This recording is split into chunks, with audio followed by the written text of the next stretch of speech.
Okay, the last two vocabulary words that we are going to work on this week are scarcity and opportunity cost. So you will need this paper. I also want you to grab from yesterday's supply and demand because today's vocabulary words are easier to understand when we look at supply and demand at the same time. So the word scarcity comes from the word scarce, which means there's not enough of something. So in our economic terms, scarcity means there are not enough resources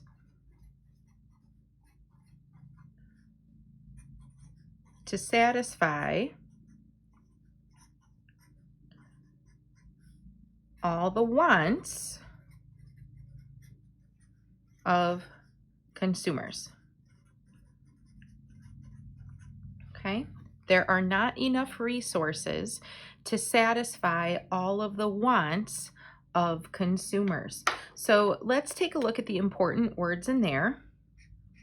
Not enough, resources, wants, and consumers. So that tells us who is involved in all of this. There's not enough things to satisfy the wants, not necessarily needs, of the people who are purchasing them. If we go to yesterday's example of toilet paper and hand sanitizer, we know that back in the spring, toilet paper became very, very scarce. There was not enough toilet paper to go with the demand of all of the people who wanted it. So toilet paper became scarce. It's one of the ways, I mentioned this yesterday, it's one of the ways that to prevent scarcity from happening again is you will see stores that limit item purchases, maybe, one per customer or two per customer. And we still see this with hand sanitizer, soap, and toilet paper. You might see it with a couple other goods as well. They're trying to balance the supply and demand by putting those limits on consumers, which is us, people who are using our money to make our economic choices. The other word that we have today is opportunity cost.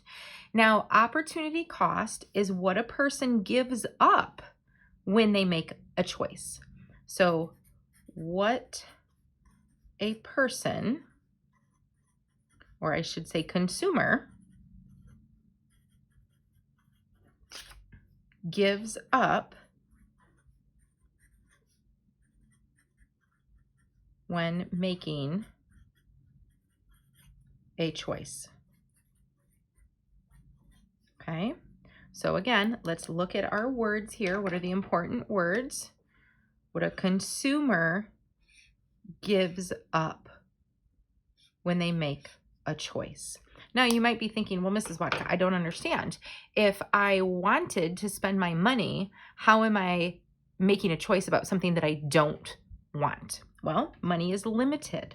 So let's go back to our toilet paper. We're going to do a little bit of a math problem here.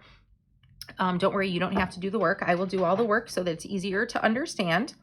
And let's say when we were worried that toilet paper was scarce, someone decided that they wanted to buy, let's say, 50 packages of toilet paper. Okay, they were really worried. They knew it was going to be scarce. They were afraid. They wanted to make sure that they had enough supply in their house so they wouldn't run out because demand was very, very high.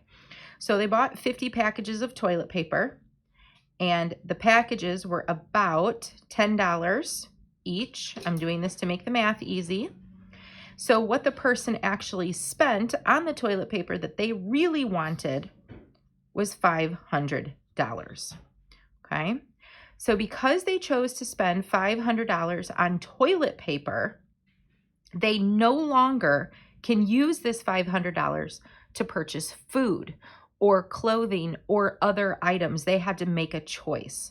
So they chose to spend their $500 on toilet paper, and their opportunity cost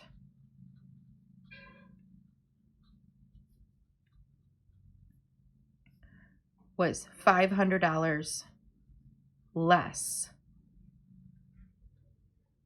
And we'll say for food. Now, the adults in your home make decisions, opportunity cost decisions, every single day. They choose to spend their money at certain stores. So if you are spending your money at, let's say, Whole Foods, your opportunity cost is you are not spending your money at Pete's Market. To bring this down into terms for us as fourth graders, if you have money to spend and you can only buy one cupcake, your choice is to spend the $5 on a chocolate cupcake and not spend $5 on the lemon cupcake. So you give up the lemon cupcake to purchase the chocolate cupcake. And that's what opportunity cost is, where you make choices based on your economic decisions. Now, I need you to go ahead and take a photo of your page today and upload it into Google Classroom. The next thing I want you to do is you're going to be spending some time today studying for your vocabulary quiz tomorrow. I would like you to take all of the papers that look like vocabulary terms, producers, consumers, supply and demand, scarcity and opportunity cost. And then earlier in the week, we went over human resources, natural resources, and capital resources. And we also have goods and services and wants and needs. These are all of the notes you need to study for your quiz for tomorrow. We're looking at definitions and examples. If you have been following along and uploading your photos of the work you've been doing into Google Classroom, you will be in good shape for tomorrow. When you're done studying, please take all of your papers that you were using and put them back in your finished side. Just because we take our quiz tomorrow does not mean that we are finished with those terms and words.